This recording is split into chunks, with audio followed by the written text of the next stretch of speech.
नमस्कार। वर्ण विचार के पिछले पाठ में हमने पढ़ा वर्ण किसे कहते हैं, वर्ण से कैसे शब्द बनता है, शब्द से कैसे एक अर्थपूर्ण वाक्य बनता है।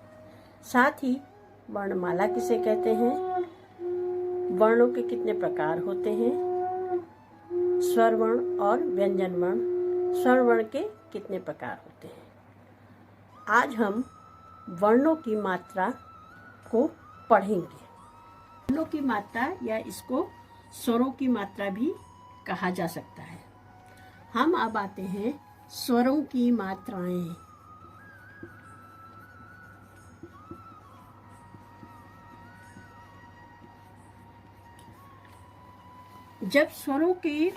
जब कोई स्वर व्यंजन के साथ प्रयुक्त होता है तो स्वर को मूल रूप में न लिखकर उसकी मात्रा का प्रयोग किया जाता है। उदाहरण के अनुसार यहाँ पे हम लिखते हैं पहले स्वर, मात्रा, प्रयोग, शब्द।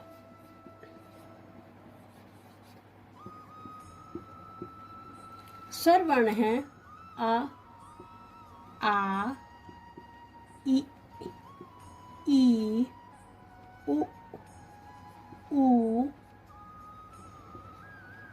री, ए, ओ, औ।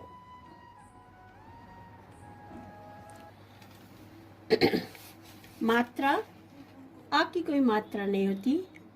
आ, ई, उ, री, ए,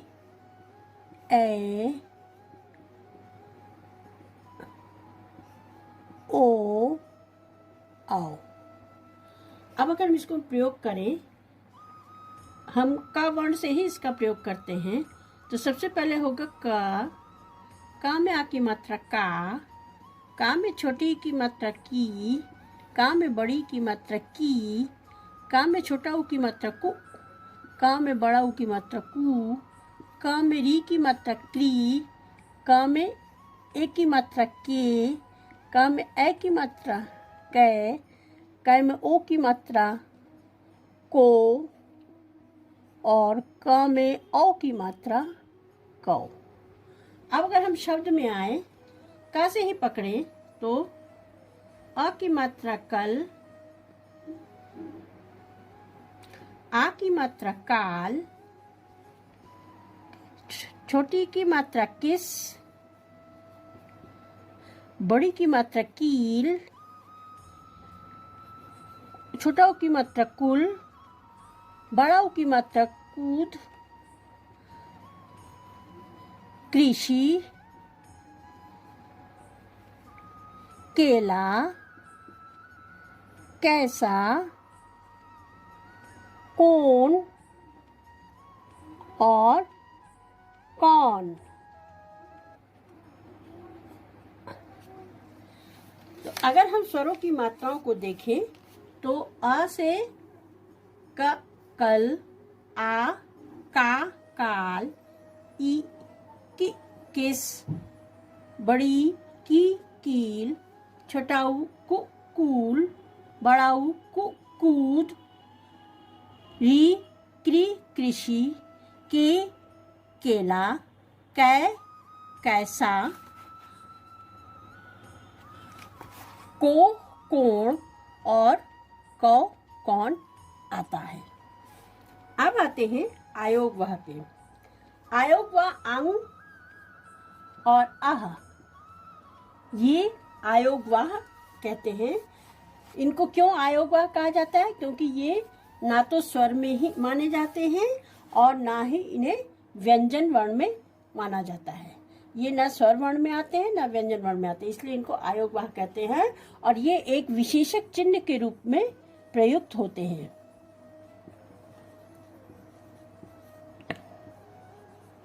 चिन्ह के रूप में प्रयुक्त होते हैं। कुछ विशेषक चिन्ह का प्रयोग इस तरह से होता है, जैसे एक आता है अनुनासिक।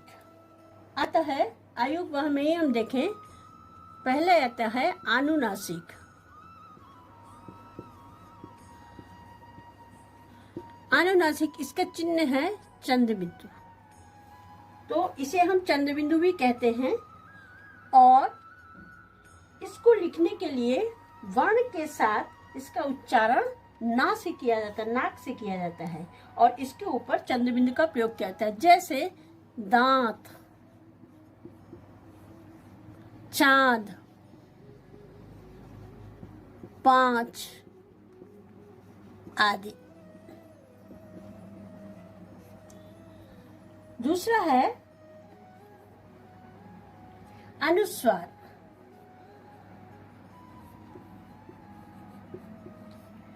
अनुस्वार को हम अंग के हिसाब से भी कह सकते हैं। इसका प्रयोग अपने से पूर्व वर्ण के ऊपर बिंदु की तरह किया जाता है, बिंदु की तरह का, जैसे अंग, कंद, कंस आदि।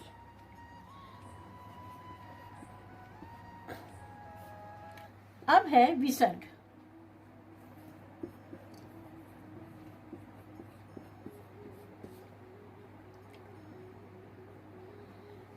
विसर्ग का प्रयोग व्यंजन के बाद किया जाता है। इसका उच्चारण ह के समान होता है, जैसे प्रातः, अतः, स्वतः आदि। अब हम आते हैं व्यंजन वर्ण की तरफ। अच्छा, व्यंजन किसे कहते हैं? जिन वर्णों के उच्चारण में स्वरों की सहायता ली जाती है उन्हें व्यंजन वर्ण कहते हैं। जैसे क प्लस आ बराबर क, ग प्लस आ बराबर ग। तो इनके स्वरों में हम देख रहे हैं, इनके उच्चारण में का, ख, ग, इनके उच्चारण में क के बाद एक आ का स्वर आ रहा है, ग के बाद एक आ का स्वर आ रहा है। तो वर्ण जो है ये स्वरों के ऊपर ही निर्भरशील है, और ये स्वर बिना स्वर वर्ण के व्यंजन वर्ण नहीं होता है। अब आते हैं व्यंजन वर्ण के भेद। व्यंजन वर्ण के भेद होते हैं इसके। व्यंजन वर्ण के भेद, व्यंजन वर्ण के 5 भेद होते हैं।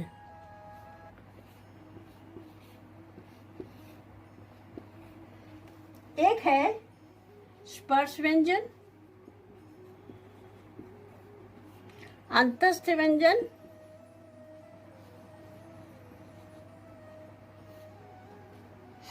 ऊष्म व्यंजन, संयुक्त व्यंजन, अतिरिक्त व्यंजन। अब हम आते हैं स्पर्श व्यंजन किसे कहते हैं। स्पर्श व्यंजन के जिन वर्णों के उच्चारण से जिह्वा मुख के अंदर के विभिन्न भागों को स्पर्श करती है उसे स्पर्श व्यंजन कहते हैं। नंबर 1 स्पर्श व्यंजन। जिन वर्णों के उच्चारण में, ये है स्पर्श व्यंजन, जिन वर्णों के उच्चारण में हमारी जो जिह्वा है ये मुंह के अंदर के विविध भागों को स्पर्श करती है, ये स्पर्श व्यंजन कहलाते हैं। का से लेके म तक स्पर्श व्यंजन होता है, जैसे का, खा, गा, घा, गा। का से लेके म तक स्पर्श व्यंजन।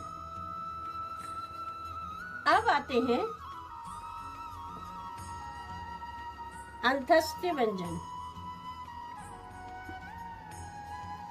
जिन वर्णों के उच्चारण में श्वास का अवरोध कम होता है वे अंतस्थ व्यंजन कहलाते हैं, जैसे य, र, ल, व, श। इनके उच्चारण में श्वास का अवरोध कम होता है। ये अंतस्थ व्यंजन है। अब है ऊष्म व्यंजन। जिन वर्णों का उच्चारण करते समय मुंह से गर्म वायु निकलती है, ये ऊष्म व्यंजन कहलाते हैं। ऊष्म व्यंजन जिन वर्णों के उच्चारण से मुंह से गर्म वायु निकलती है, वे उसे, जैसे श, स, ह या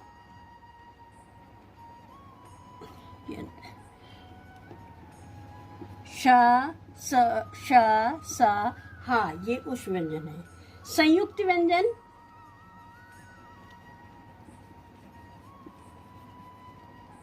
संयुक्त व्यंजन में ये वर्ण दो वर्णों के योग से बनता है। ये जैसे श, त्र, ज्ञ और स्र। अब श किससे बनता है? श देखिए, श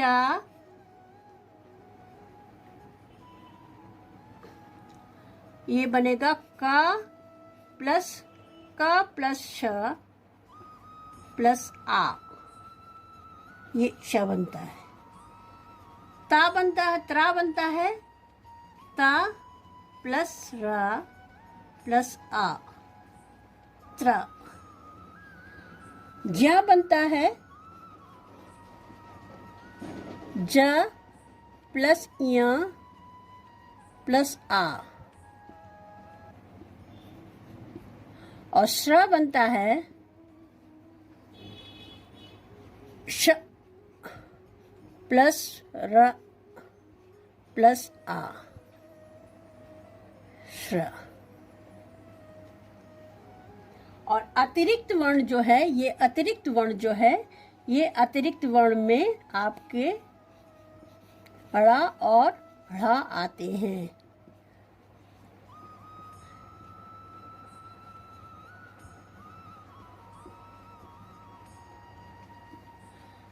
आज के लिए बस इतना ही। बाकी का अगले भाग में पढ़ाया जाएगा। नमस्कार।